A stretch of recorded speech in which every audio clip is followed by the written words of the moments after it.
Welcome to I Got a Guy podcast, a podcast carefully designed to introduce a wide range of very talented and highly skilled professionals ready to share their knowledge and advice with you. Please welcome the host of I Got a Guy podcast, Michael Drelichars. Welcome to I Got a Guy podcast. I'm your host, Michael Drelichars. Thank you so much for being here. To our loyal subscribers, we have more each and every week. We're so thankful that you're here, downloading the podcast, sharing it with your constituencies, getting the word out, and helping our business owners, our guests, grow their businesses. So we thank you for that. If you are new to I Got a Guy podcast, welcome. If you want to hear any past episodes, go to igotaguypodcast.com. That's igotaguypodcast.com. You'll see a list of all of our previous episodes and a little synopsis on each one of them. So you can kind of preview and see which ones might fit your need today. Maybe a few weeks from now, someone else might fit a need. But love to have you listen to those podcasts, whether you listen to all of them or select unit episodes. And when you do reach out to our guests and you inquire about their services, please make sure you tell them that you heard about them on I Got a Guy podcast. As many of you know, this show was born out of reading a book called The Go-Giver. Bob Burg wrote this book some time back. I've read it, been through it many times. It's a great book talking about giving, and you grow a business through giving. And that's really how this podcast came to be. And so we have yet another guest today that I think is going to really impress you with her solutions, her knowledge. And as I often do, one of the laws of stratospheric success outlined in the book was called the law of influence. And it's defined by your influence is determined by how abundantly you place other people's interests first. Your influence is determined by how abundantly you place other people's interest first.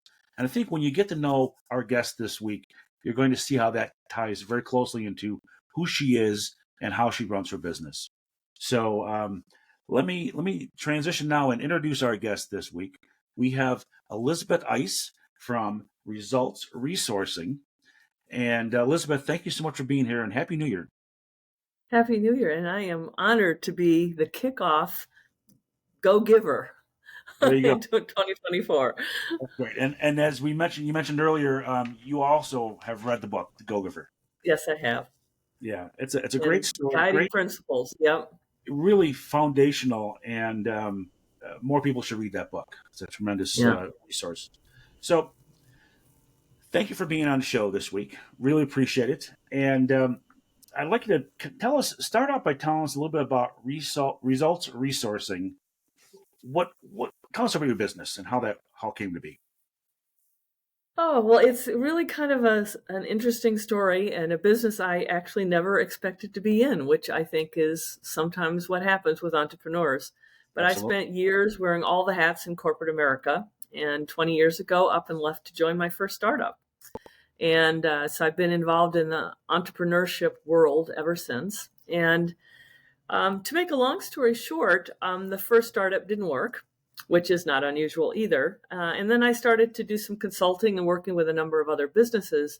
And I started to hire freelancers because I might wear a lot of hats, but you can always use somebody to round you out in a given industry or area of expertise. And so I would find freelancers that would help me deliver more value to the clients that had engaged me. And I discovered just how amazing the talent out there was that was working independently as professionals in various fields. And what I also discovered is how hard they were to find. I mean, there are many, many expert people out there, but finding them is the hard part. And so I decided to build a solution that would be founded on technology, that would organize people and skills, and then also match up against the needs that businesses have, and allow me to make matches of businesses to freelancers. But what was key to what we did is we wanted to insert the human into the process, because there's lots of talent platforms out there, but you're talking to technology. And we all know about technology or ChatGPT that there's just a limit to how far talking to technology can get you. So the foundation of what we do is we matchmake We matchmake using technology and humans to make sure we understand what the business owner needs, sometimes helping them understand their needs, so we can find them the talent that helps them really get to that next level, whatever it is for them. We want small businesses to have impact. And that's really what lights me up every day in that whole notion of giving. I want to give people the chance to scale their businesses and have the impact that they want. Yeah, that's tremendous. And as a small business owner myself, I can relate 100% to what you're saying. We oftentimes, go into business and we know certain things. You're good at, in my case, my background is sales. But there's a lot of other aspects to running a successful business that are aside from sales. And so it's really, the big question is, where do you get that knowledge? And when you're running a growing business, frankly, where do you have the time to gain the knowledge? Yeah. And while you gain the knowledge, you still have to run this business. So I would imagine that some of your categories that you outsource might be bookkeeping, human resources, those kind of things, right?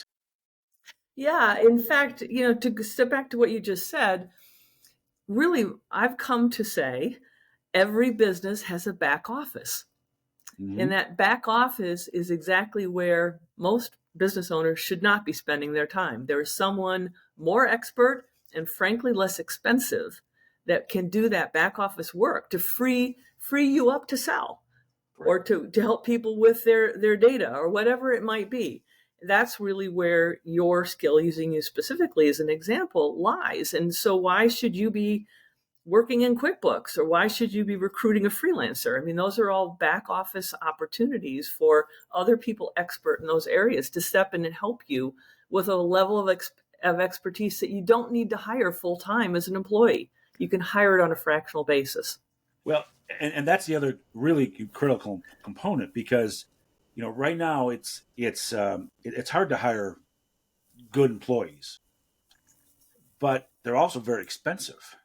And the time with which you need to go through to find that perfect employee is very costly to a small business owner. So when you talk about fractional, so you could come in and hire a bookkeeper for a couple hours a week or a couple hours a month. Is that what you're saying? Yeah. Yeah, exactly. And, before I talk about the how, let me just say that the other really interesting thing about freelance talent is the caliber of the talent that a small business can hire on a fractional basis is vastly different than what they can attract as an employee. I mean, small businesses don't have big brands. They don't have big budgets. They don't have lots of bells and whistles. But, one of my favorite stories, frankly, is somebody that came to me because they wanted some basic logo and printing material design work. And I was able to find them a graphic designer that had worked for a blue chip firm like a BMW or American Express, something like that. Now lived in Idaho and didn't want to work in corporate anymore. So Sure. you got the level of talent that could succeed in a blue chip corporation, but wanted to work freelance for a small business. Right. That person would never get hired for a small business. So Right. that's what also I find so interesting. Yeah, small business couldn't afford that individual. Yeah. I would think. Between benefit and salary and prestige of having that logo behind you. Yeah. So that is tremendous. And I would imagine now there's a lot of especially millennials that seem to be have this side hustle and freelance, side hustle freelancing, and there's also a lot of technology out there that kind of you kind of mix it all together, and you have a pretty broad swath of individuals you can select from. Yeah, absolutely.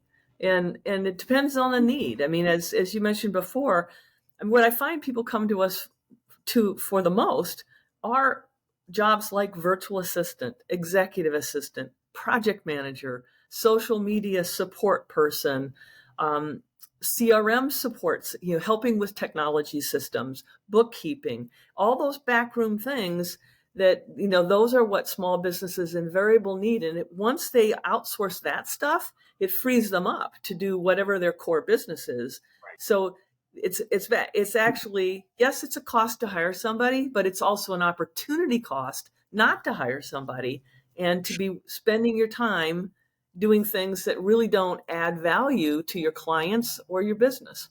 Yeah. So one of the things, I think I'm going to lead you down a path here of a tool you might have, but as a small business owner, it's hard to sometimes step back from the day to day because you're putting fires out to take a step back and say, gee, maybe I should outsource a function. What will that do to my bottom line? How does that? How many hours a week will that put back in my day so I could sell more or I can serve my clients more? How do you handle that? How do you help a business owner get their arms around what your impact would be to them? Well, that's a great question, and one that we talk to business owners about all the time, because they tend to come where they're at their wits' end. They just simply Right. can't do anymore, and they're maybe not aren't used to outsourcing and things like that. So one of the things that we did is we built a tool that we called the ROI of time calculator. And I may have mentioned that to you in a prior conversation, Mhm. but it's a really quick 3-minute survey, and it's available on our website under the About Us section in free tools. And basically, it starts by asking the business owner a very simple question: what is an hour of your time worth? Right. There are only 24 hours in the day. What's it worth? And nobody ever says $10. you know but then by taking the survey, we focus in on, okay, well, what portion of the time you spend in your business is spent on your core value, the thing you're delivering to the marketplace, to the clients that you have. And then it says, okay, well, that's roughly at the rate you want. That's in these hours. It's about the value that you're investing in your business every week. But now, how many hours are you spending on invoicing, on email management, on data management, on copywriting for social media, recruiting? I mean, those are all HR stuff. Those are all backroom, non-core activities that must be done to run a business, but they Sure. don't add value to the client, and your client's not going to pay you for that stuff. But if you're doing it, it's the same rate, it's the same $150, $200 rate or whatever it might be. And so what I try to help the business owner understand is that's the opportunity cost. Yes, Right. it does cost money to hire a freelancer, but the freelancer is going to cost a lot less than your hourly rate.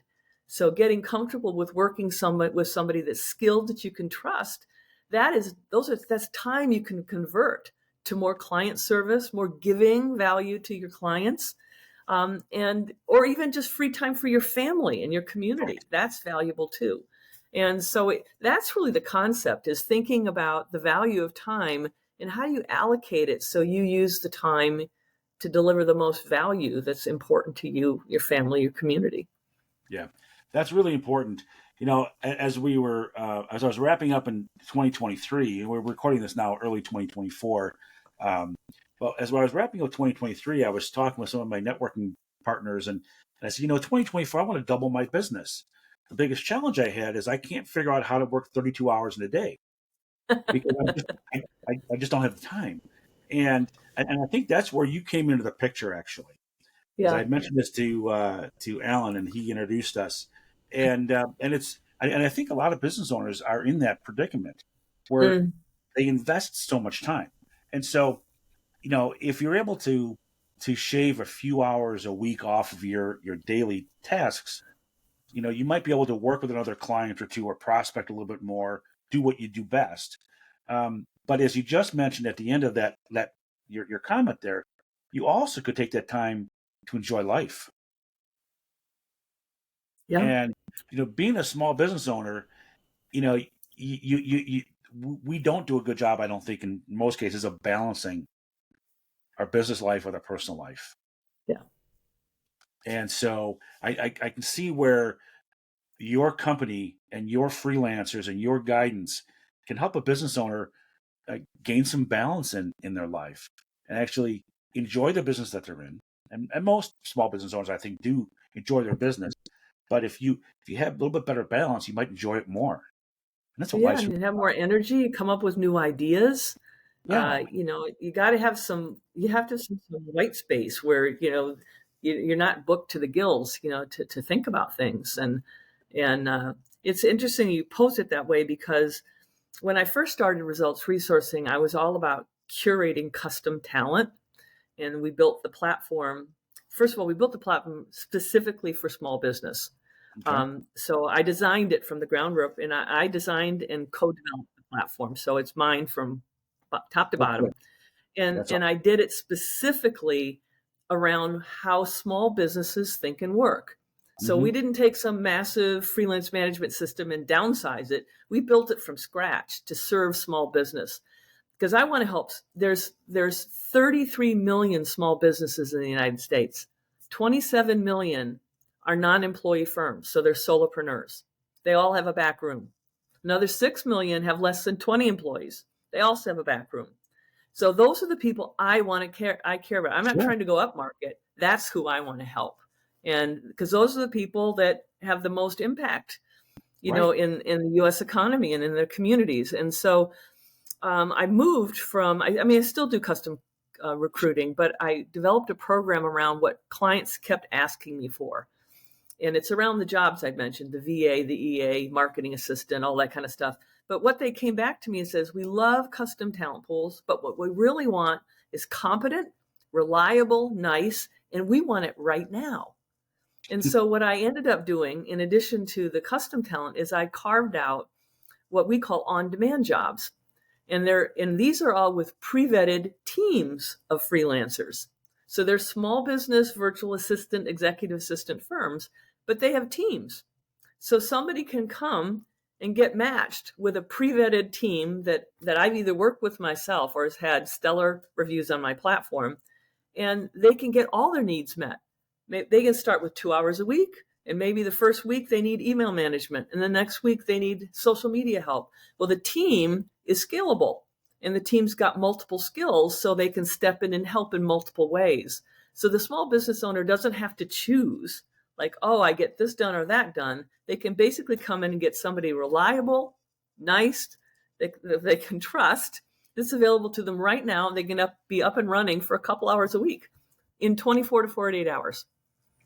Wow, that is tremendous. Yeah, that's really powerful to have that flexibility, um, to kind of ebb and flow as the needs. Yeah, Because in any given month, things change, and I yeah. struggle with the concept, um, for some time, and uh, it's like, okay, well, this week I need help with my social media, and first of the month I do all my invoicing, so I need help Mm-hmm. getting invoices out, the sales receipts sent out through QuickBooks, and that task, for example, is a pretty short task until there's some glitches and a credit card doesn't go through. You decline, you got to call the customer. You got to, so it ends up when you add those minutes together, it becomes a few hours of effort, Mm-hmm. and and multitasking is a fallacy, I believe. I Totally don't agree. I don't think our minds really work in a so you end up you got to put something else on the back burner while you take care of that issue. And so I really Especially see. if it involves somebody's money. You don't want to mess that up. You want that to be done right. Well, yeah, it's two pronged, because you certainly don't want to mess up the invoicing to the customer, because you don't want to upset a customer billing them incorrectly. But it's also the lifeblood of the business, so you have to get the right Mm-hmm. income, right money coming in to support the business. So it's a two-way street, and both are vitally important to the health of the business. So as a business owner, that's one aspect that I've always guarded with both arms and both legs. Don't mess with that, because without that you have a hobby, you don't Yeah, have a business. yeah, But I really see your point on how, especially with your team's concept of having couple people there to help you out. Like, this week I need to process some refunds, or update my social media, like you said, or prepare for an upcoming trade show and get these things yeah. lined up. That's really important. But Yeah, and, I, the and teams have one point of contact in terms of the lead. There's a lead person, so the small business owner gets to know that one person, and that one person is managing the outsourcing, to the team as needed. So it's streamlined. Now, I had a few years back, I had used a virtual assistant And this virtual assistant was located in the Philippines and also had a team concept, but English wasn't their first language. Not so sure it was their second language. And it was one small project that we did, and it was okay, but they were 15 hours ahead of me. So there was a time lag. It was a challenge with that, and frankly, I didn't go past the first project because it just didn't flow as well as I'd hoped it would flow. How do you handle that yourself? Well, that's another excellent point and another point of differentiation. When I launched the platform initially, we worked globally. And so I have a lot of experience with that exact same issue. And honestly, there are skillful entrepreneurial people all over the world, scrappy, resourceful. Yes. But what you said is really key is, is English their first language? But even more important, do they really understand the culture and how business is done in the United States or North America? So as a result of that, most clients come to us for US or Canadian freelancers for that exact reason. It's not because somebody else in the world isn't skillful, but they just didn't grow up here. And there's no substitute for living and breathing and, watching a small business in a family, grow. I mean, It's like you just have to be here for that. So, we exclusively now really provide our clients with US or Canadian talent for that exact same reason, plus the time zone issue. Although plenty of people in other countries work US times to make that more invisible. But it's, so between that and the fact that most of those firms also ask for retainers, that you have to commit to 15, 10, 20 hours, that's another downside to the offshore models. Sure, definitely. Well, that's really helpful, and for all the reasons you just stated, I love that concept. I'm going to take a short break here, real quick, but when we come back, I want to dig a little deeper in that. I'd love for you to share some of your successes. I know you've had some pretty interesting solutions that you've been able to put together, and I'd love for our listeners to kind of be able to get their arms around that a little bit. But Great, I love that. Before we take the break, let's get your contact information. So any of our listeners that want to reach out to you for any assistance, what's the best way for them to reach you directly? The best way really is to go to our website. Okay. And that is resultsresourcing.net. So if they think about it, it's like we want to resource their results. So that's how we named the company, Results Resourcing. And in the top menu is a button that says book an introductory call. And that's all they need to do. And most of those calls I handle, or someone on my team, but I will handle a lot of them. And that's really the best way because it will get them right into my calendar. They can book a time and then we can talk about their needs and see if we can help them. That's great. So resultsresourcing.net. Right. Okay. I will put that I'll put that on the screen for our YouTube and Rumble viewers, and I'll put that in the notes for our audio listeners as well. And Thank it'll be you. in the caption on our website so they can get directly to you. And to our listeners, as I tell you so frequently, when you do reach out and you speak with Elizabeth, please make sure you tell her that you heard about her here first on I Got a Guy podcast. Elizabeth can get back to me, let her know that our podcast is working and it's helping her business grow, and she's able to help your business grow. So really want to connect the dots there and make sure we know where it's all coming from. So thank you for that. So let's take a short break. We'll come back here and we'll continue chatting with Elizabeth Eiss from Results Resourcing Incorporated. So we'll be back in just another minute. Thank you. We certainly hope you're enjoying this week's episode, and we'll return to this week's guest in just a moment. But now a message from our sponsor, Precise Fleet Tracking Solutions. If you own a fleet of vehicles, even if it's just 2 or 3 vehicles, GPS tracking is an important component for every vehicle. Here are the 5 top reasons companies invest in GPS tracking: driver safety, vehicle location, driver behavior, proof of service, and monitoring vehicle maintenance. Precise Fleet Tracking Solutions can enhance your growth and profit through the use of GPS tracking technology. Reach out to Precise Fleet Tracking Solutions at www.precisefleettracking.com. That's Precise precisefleettracking.com or call 847-865-6008. That's 847-865-6008. Precise Fleet Tracking Solutions. GPS tracking made simple. Now, let's get back to the show. Okay, we are back. I am Michael Drelichars, host of I Got a Guy podcast. I also own Precise Fleet Tracking Solutions. We'll touch on that a little bit at the end of the show. And you heard our commercial here a moment ago. But I am really honored to have Elizabeth Eiss with us as the owner and founder of Results Resourcing, a freelance, an outsourced virtual assistant firm. And I'm not sure if I described that correctly, Elizabeth, but thank you so much for being here. Appreciate your participation today. Well, thank you. And I think you did describe it well. The only thing I would say is that my definition of virtual assistants is very broad. So it's not just someone's behind the scenes secretary. I mean, these virtual assistants can really be someone's right-hand person, whether the needs are, bookkeeping, social media, blogging, data management, email management, scheduling, you name it. There's a whole host of things they can do for you. That's great. Okay, good. Well, and I know you've been doing this for quite some time, and you've got a long list of tremendous successes. And what we wanted to touch on this portion of the show is kind of share some of those successes that you've experienced and how you've been able to help a small business go from an overwhelmed business owner to maybe somebody that can take a breath and grow his or her business exponentially. Will do. Well, I think I'll touch base on probably one of the most common kinds of clients that come to us. And those are professional coaches, advisors, financial advisors, people that are working with other people to help them, with their leadership or grow their business, whatever it might be. And we help a lot of those people in two ways. One, most of them are solopreneurs themselves, and they need virtual assistants to free them up so they can spend more time working with clients.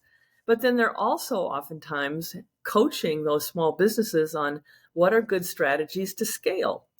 And the key is they're coaching on strategies, but they need somebody to execute those things. And the last thing you want to do is have that coach or consultant add more tasks to the business owner that's trying to free themselves up to deliver more value strategically. And so we end up partnering with a number of those kind of advisors, because we provide reliable, trustworthy freelancers that we guarantee our matches for the first 30 days, that they're going to deliver the skills that are promised. So that probably is one of the biggest categories of clients we serve, are people that are in coaching and advisory capacities. And an offshoot of that would be speakers and authors, because they're delivering that expertise through books and talks. And so we do a lot of support of those kind of professions. But we've got some really other interesting kind of roles that I thought I'd mention, because I'm not sure exactly of the demographics of all the people that listen to your popular podcast here. But one of my favorites is a horseback riding academy. I mean, who would have thought that a horseback riding academy, which is a very physical business, would need a virtual assistant? But this particular client came to me, and after years of loving everything to do with horses, hated her business because she wasn't spending her time with the horses. She was spending her time, taking phone calls from people that wanted to ride, getting, rider releases signed, and all this billing and, taking checks to the office. I mean, just all the backroom stuff. And it got to the point where she wasn't spending her time teaching or really spending her time riding herself. And Sure. we got her a virtual assistant that one of the first things they did was, created a Google phone line. So the calls went to the Google phone line so the assistant could handle them instead of her. And just one thing after another to streamline the business. So this entrepreneur now spends most of her time teaching and competing and riding for pleasure. So that's one of my favorite examples, simply because people wouldn't think of a horseback riding academy in the same breath as a virtual assistant. And another one that I think is similar to that is actually a very successful plumber contacted us a couple of months ago. And he was extremely successful, and he'd just redone his website, and the website people basically said, now you got to spend $3,000 a month on social media. And he finally said, wait a minute, that's not how I want to market my business. And so we had a conversation, and he basically he had 700 past clients that he was out of touch with, but they were all, for the most part, happy, so that I could understand. So we basically connected him with a virtual assistant firm that specialized more in marketing and sales support. And they helped design a program around building a newsletter and reaching out to the past clients, also helping them with social media and his SEO. So his website, perhaps wouldn't do the same level that this very sophisticated marketing agency could do, but the VAs understand how to make this stuff work. And sometimes it's the basics, the blocking and tackling, that needs to happen first before you invest in really high-end marketing strategies. So those would be two examples of businesses that are very physical, but really could use a VA. That's a tremendous example, your plumbing example, because it's easier to grow your business with your existing client base than to attract new business. Yeah. And so if you ignore your existing base of customers because you spend so much time trying to attract new customers, you're almost you're losing as much out the back end as you're bringing in the front end. Yeah. You're not getting ahead. So to stay I think that's what he finally realized, that he needed to think differently.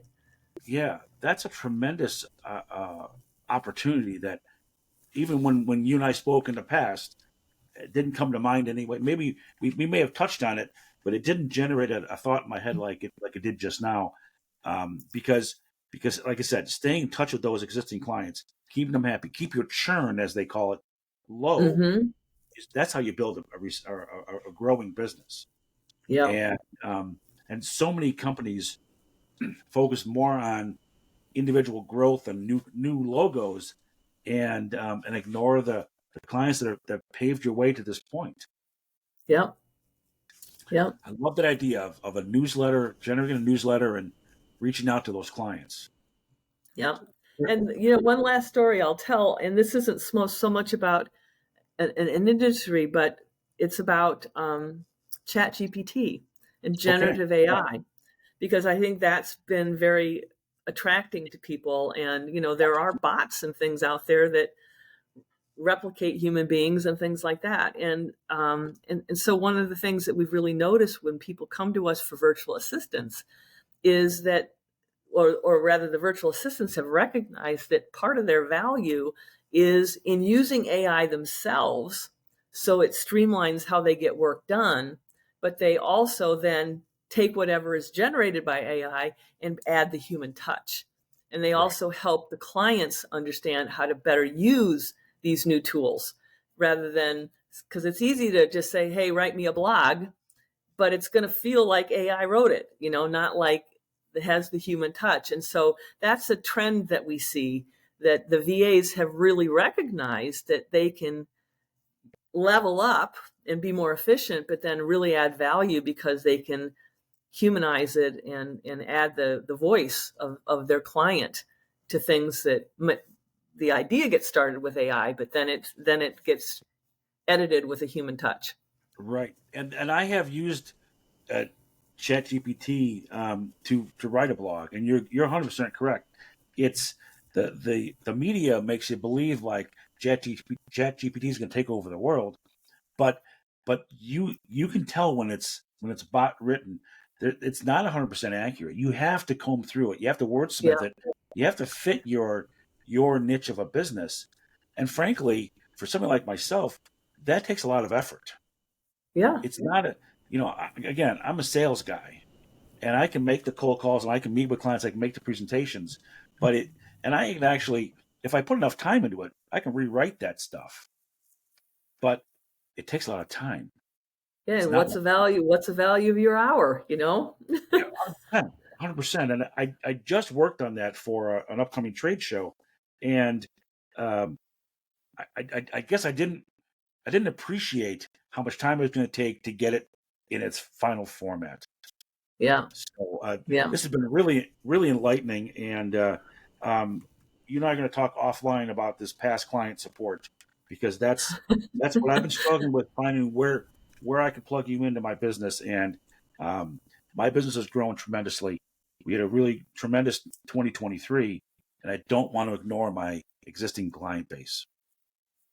I totally respect the fact that they are why I am where I am today, Yeah. and I don't want to ignore that.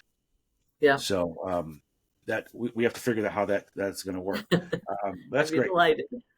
Yeah. So any other stories you want to share here?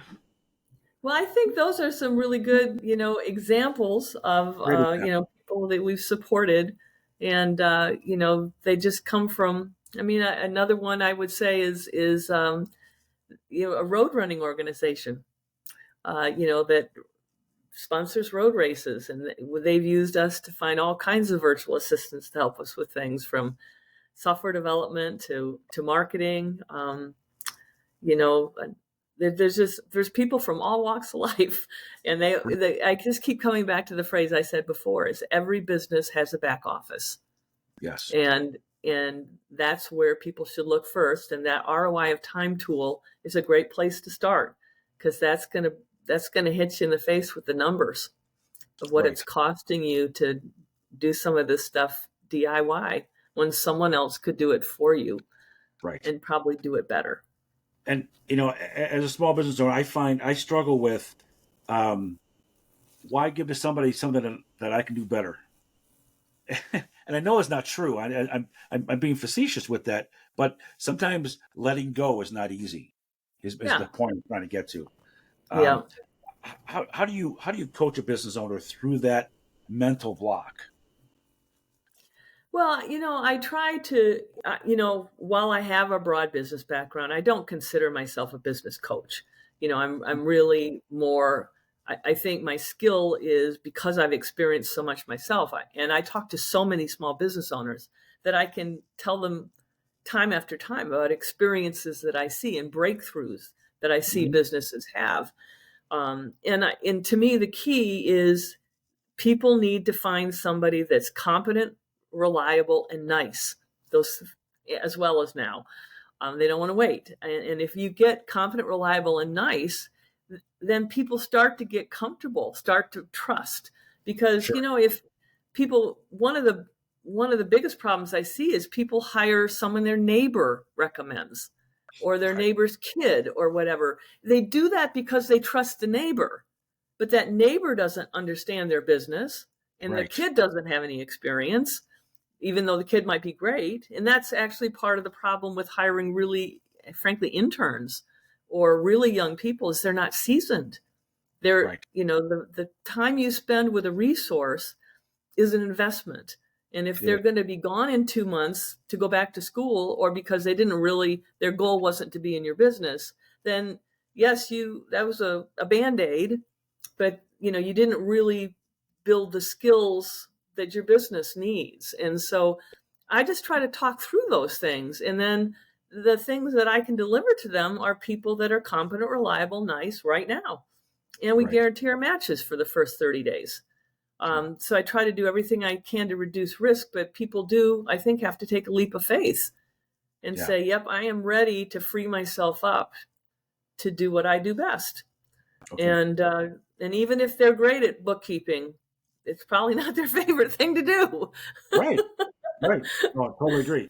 So if a business owner comes to you, they come to your website, they go through and they work with the ROI calculator tool you offer, and then they reach out to you and say, okay, let's have a conversation. How does the process go from there? What's the sequence to getting going now? Okay. Well, first of all, they don't have to take the ROI of time calculator. That's simply a tool that's going to open their eyes. If they go to the website, which is again resultsresourcing.net, click the button, book a call. Literally there on my calendar, they book a time. And then, it's a Zoom call. We have a Zoom call. I'm listening and I'm asking questions to better understand what they need. Because half the time they're not sure. They know an end result, but not necessarily the steps that are, or the skills that are required to get there.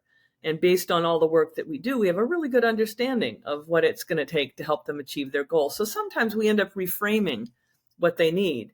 And then it's literally a matter of, okay, once we agree, this is what you need, then through my system, the top matches are going to surface. And I'm going to recommend, oh, I think the best match for you is Michael, or it's Sam, or it's Susan, or whatever it is. And if you want to talk to them before, no problem. You can have a quick call with them. Here's their LinkedIn profile. Or if you want to just go ahead and book the business and get it all assigned in the system, we can do that too. So literally, people can be up and running with a qualified person in 24 to 48 hours.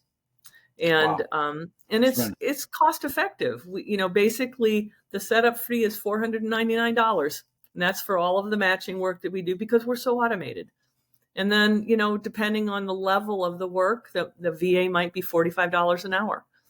The higher level might be $55 an hour, depending on the job, which we try to get to, in the conversation that we have. But literally, it's that fast because we're that clear on the broad scope of things people need in a VA. And we've got the team structure that can scale and provide whatever level of expertise is needed on a given day. And so literally, it's that simple. Push a few buttons, have this conversation, and we make the assignment, and we're up and running. What level of commitment do you ask for from your clients? Basically, the level of commitment is simply they pay that $499 fee, and then we basically charge a 1-hour job deposit, which gets applied to the first invoice. And there really is, beyond that, there really is no commitment that we ask of other than meet with the freelancer. Sure. I mean, the freelancer will organize everything, but meet with the freelancer and take the lead of the freelancer because they're used to helping businesses organize and prioritize what to outsource. And so that would be the key thing is the commitment is to meet and then to take that leap of faith. But really, there's no commitment in terms of a retainer or anything like that. No financial, no term commitment of so many hours per month, so many months per year. Okay. No. Good. No. And then you recommend meeting with your freelance team leader, like what, once a week, to kind of Yeah, update? I think that's a really good practice because it gets you used to. You get to know the person that way better, and you're talking about what are the priorities of the coming week and what got done last week. Again, it's about delivering results. And then we also recommend, my preference is personally a weekly invoicing process because the line of sight is better. You're seeing what got done and what you're paying for. If you wait till the end of the month, it's kind of hard to remember what all happened. 100%. Yeah. So these happen too many things happen too quickly. Yep. I totally agree with that. That's Yeah. really interesting. And it might be a 15-minute meeting. I mean, I personally meet with all of the team leads, and they're all independent businesses, but we quote unquote partner together. We collaborate. We meet weekly, and we talk through all the clients that they're working on, and we try to head off problems because we want people to be successful, and I want the freelancers to be successful too. Because to be successful, the match needs to work both ways. Right. Freelancer to the client to the freelancer. Yeah, it's amazing because that's exactly how I look at my business. Is I want to be successful for my clients, but I want my clients to be successful using my service. And if it helps their business grow, then it's a win-win. I mean, it really, it's very natural, fundamental. It's very fundamental, but it's really important. Oh, that's awesome. Totally That's agree. love the concept, love the idea, and I love your commitment to it all. I guess is the bottom line. So that's tremendous. Thank you. So share your website again for our listeners. It's resultsresourcing.net. Okay, results, and then resourcing.net. Good. Okay, good.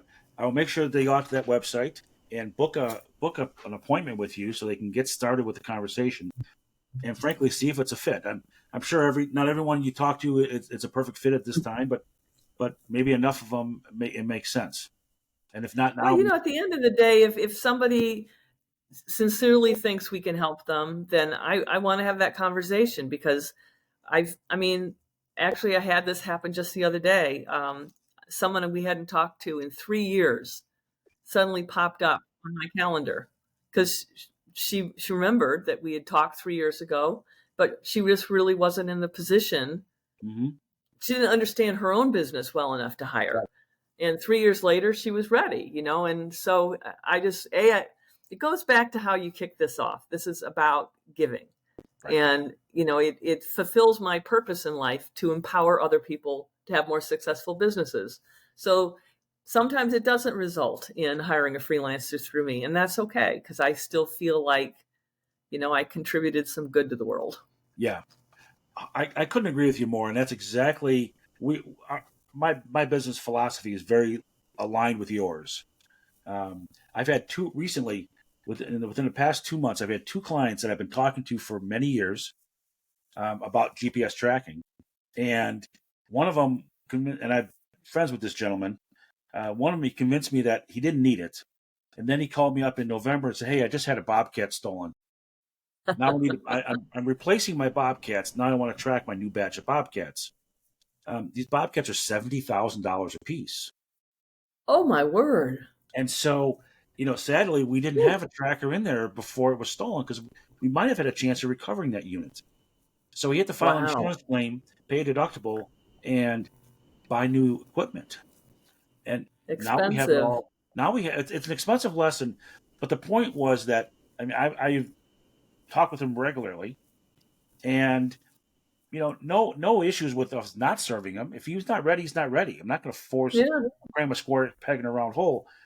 But I would have loved to have helped him at that time.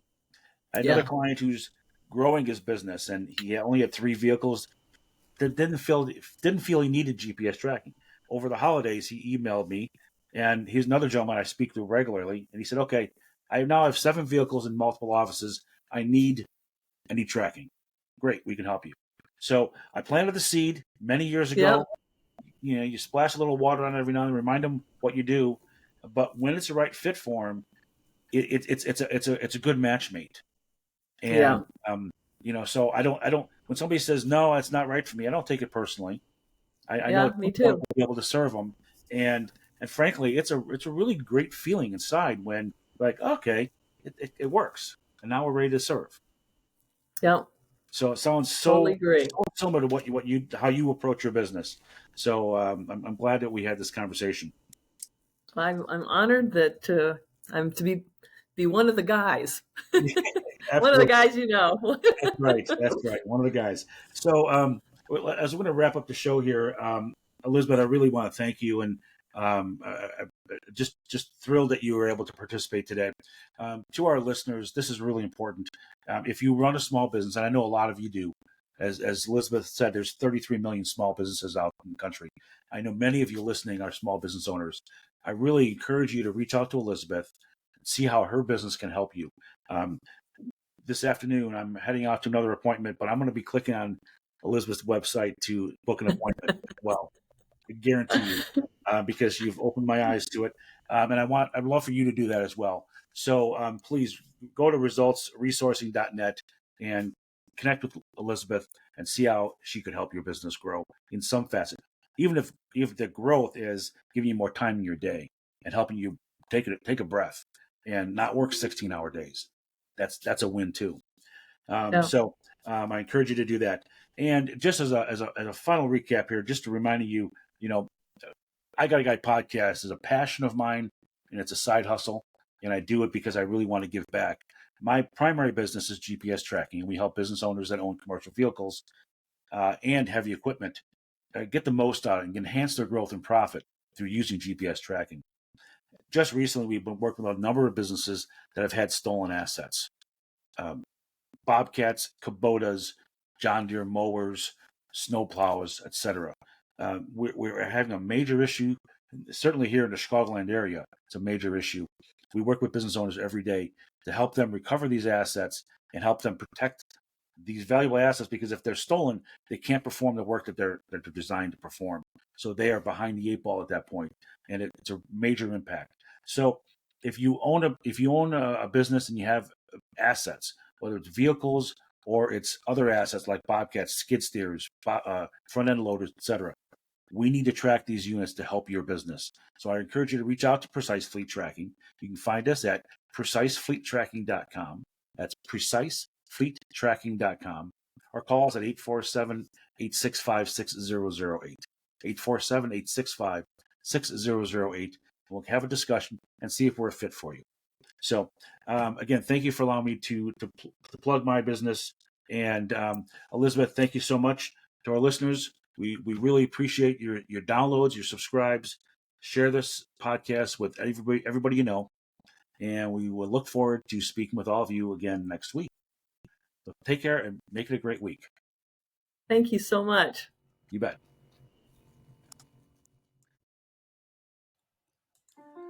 Thank you for listening to I Got a Guy podcast. For past podcasts and more information, go to igotaguypodcast.com. That's igotaguypodcast.com. Please share this podcast on your social media feeds and tune in again next week to I Got a Guy podcast.